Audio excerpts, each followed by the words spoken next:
MST CET 2023 13 May shift first chemistry paper. Question number 11. The volume of gas is 4 dm cube at 0 degree centigrade. Calculate new volume at constant pressure when the temperature is increases by 10 degree centigrade. दिया क्या है, volume of gas is 4 dm cube, यानी initial volume V1 is equal to 4 dm cube. Initial temperature दिया है T1 is equal to 0 degree centigrade, यानी 0 + 273 kelvin, that is 273 kelvin.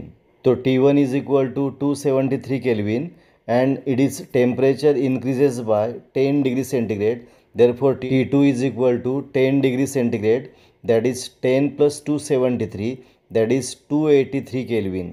And क्या पूछा है, वॉल्यूम V2 कैलकुलेट करना है. तो according to Charles law formula क्या है, V1/T1 is equal to V2/T2. तो V1 कितना है 4 अपॉन T1 कितना है 273 इज इक्वल टू V2 कितना है कैलकुलेट करना है एंड T2 कितना है 283 केल्विन. तो V2 is equal to 4 × 283 upon 273 and इसका आंसर आता है 4.1465 dm क्यूब. तो अपना आंसर आया C 4.14 dm cube. Question number 12. Which following reagent is use in Etard reaction. इनमें से कौन सा रिएजेंट एटार्ट रिएक्शन में यूज करते हैं. क्या मिथिल ग्रुप, किसमें से मिथिल बेंजीन क्या करते हैं, ऑक्सीडाइज करते हैं बाय ऑक्सीडाइजिंग एजेंट. कौन सा है, chromyl chloride. In carbon disulphide as solvent क्या फॉर्म होता है, chromium complex, from which the corresponding benzaldehyde is obtained पर कब on acid hydrolysis and this reaction is called as Etard reaction. Therefore reagent आया है chromyl chloride. Question number 13. Which of the following process exhibit increase in internal energy. इनमें से कौन से process में internal energy increase होती है. Option C and D में आइसोथर्मल प्रोसेस है. आइसोथर्मल प्रोसेस में टेम्परेचर कांस्टेंट रहता है, therefore internal energy also constant, therefore option C and D नहीं होगा. एडियाबैटिक प्रोसेस में there is no exchange of heat between system and surrounding. And B option में expansion है. Expansion में work is done by system, therefore system की energy कम होती है. एंड ऑप्शन ए में compression, that is work is done on system, therefore system की internal energy increase होती है. तो अपना आंसर आया A, that is adiabatic compression of gas, जिसमें इंटरनल एनर्जी इंक्रीज होती है. Question number 14. Calculate E0 cell if the equilibrium constant from following reaction is 1.2 × 10⁶ and reaction दिया है 2Cu plus gives Cu2 plus plus Cu. क्या दिया है, equilibrium constant यानी K दिया है, K is equal to 1.2 × 10⁶ and क्या कैलकुलेट करना है, E0 सेल.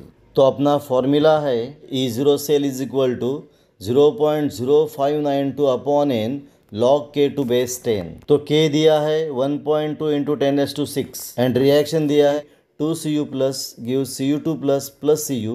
n की वैल्यू 1 है, तो सब्स्टिट्यूट करने के बाद E0 cell is equal to 0.0592 upon 1 log 1.2 × 10⁶ to base 10. तो log 1.2 प्लस log 10⁶ होगा. log 1.2 कितना है 0.079 एंड log 10⁶ कितना है 6. देयरफॉर E0 सेल कितना आएगा 0.0592 into 0.079 plus 6. Therefore E0 cell कितना आएगा 0.0592 into 6.079, that is equal to 0.36 volt. Sir आया A 0.36 volt. Question number 15. Which from following alloy is use to make statues.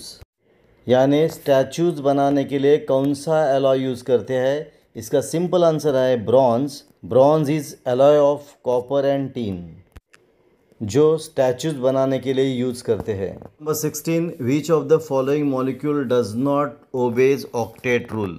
यानी इसमें से कौन सा मॉलिक्यूल ऑक्टेट रूल ओबे नहीं करता.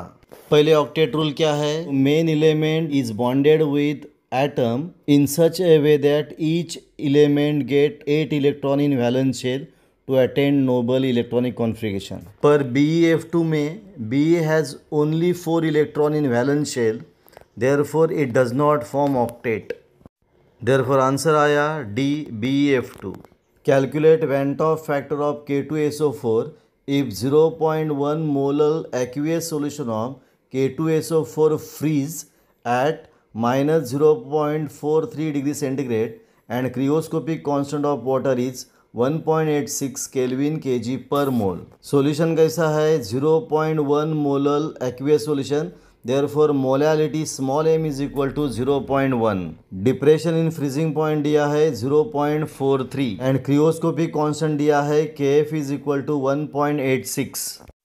तो क्या पूछा है? Van't Hoff factor that is I. तो फॉर्मूला है delta T F is equal to I into K F into small M that is molality. तो डेल्टा टी एफ कितना है? 0.43 is equal to I into K F कितना है? 1.86 and molality small M कितना है? 0.1. That is 0.43 is equal to I into 1.86 into 0.1. तो I कितना आएगा? 0.43 अपॉन 1.86 इंटू 0.1 एंड इसका आंसर आया 2.3. Van't Hoff फैक्टर कितना आया? I is equal to 2.3. तो आंसर आया A, that is 2.3. Question number 18.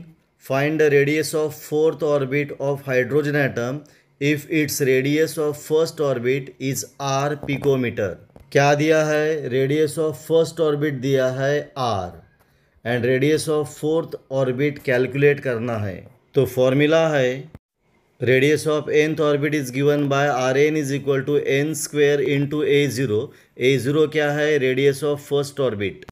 तो n कितना दिया है? 4 एंड a0 कितना दिया है? r. therefore r4 is equal to 4 square into r, that is r4 is equal to 16r. तो फोर्थ ऑर्बिट की रेडियस कितनी आई? 16r. तो आंसर आया D 16r picometre. Question number 19. Which noble gas element from following exhibit highest number of different oxidation states? इनमें से कौन सा noble gas है कि जिसको highest number of different oxidation state है? इस एलिमेंट की आयोनाइजेशन एंथैल्पी कम है, उसकी ऑक्सीडेशन स्टेट ज़्यादा रहेगी. Xenon has large atomic size, therefore it has lower ionization enthalpy compared to helium, neon, argon and krypton. Therefore, xenon exhibit highest number of different oxidation state. Question number 20. Which among the following is the pair of monocarboxylic acid? पहले monocarboxylic acid यानी एक ही COH group. तो option D butyric acid and caproic acid में एक ही COH group होता है. Therefore, butyric acid and caproic acids are monocarboxylic acid. इसका हम स्ट्रक्चर देखते हैं. ये है ब्यूटेरिक एसिड एंड ये है कैप्रोइक एसिड. इन दोनों में COH ग्रुप एक ही है, देयरफॉर ये है मोनोकार्बोक्सिलिक एसिड. और कौन सा मोनोकार्बोक्सिलिक एसिड है? Propionic acid, valeric acid, acetic acid are monocarboxylic acid. And dicarboxylic acid कौन सा है? Malonic acid, succinic acid and adipic acid. तो अपना आंसर आया D butyric acid and caproic acid. यह अपना पॉइंट पूरा हुआ. आपको ये वीडियो कैसा लगा? अच्छा लगा तो शेयर करो, सब्सक्राइब करो, कमेंट करो. यहाँ हम रुकेंगे, फिर मिलेंगे एक नया वीडियो लेके.